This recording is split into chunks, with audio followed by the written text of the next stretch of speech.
எல்லோருக்கும் அஸ்ஸலாமு அலைக்கும் வரஹ்மத்துல்லாஹி வபரகாத்துஹு. தீமையை விட்டு பாதுகாப்பு பெற ஓதும் துவா. ஸல்லல்லாஹு அலா முஹம்மத் ஸல்லல்லாஹு அலைஹி வஸலாம். அல்லாஹும்மா இன்னி வஊது பிகா மின் ஷர்ரி மா ஆமில்து வ மின் ஷர்ரி மாலம் ஆமல்.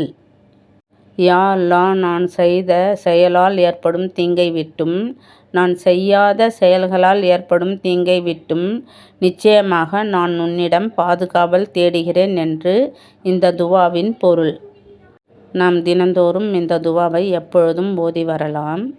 ஐவேளை தொழுகையிலும் இந்த துவாவை ஓதி வரலாம். இந்த துவா ஓதினால் நமக்கு ஏற்படும் எல்லா தீங்கும் நீங்கும். அல்லாஹ் பாதுகாப்பான். நாம் எல்லோரும் இந்த துவாவை ஓதி அல்லாஹ்விடம் துவா செய்வோம். அல்லாஹ் நம் எல்லோரையும் பாதுகாப்பானாக. ஸல்லல்லாஹு அலா முஹம்மத் வாலிஹி வஸ்ஸாபிஹி அஜ்மஈன். வல்ஹம்துலில்லாஹி ரப்பில் ஆலமீன். ஆமீன் ஆமீன்.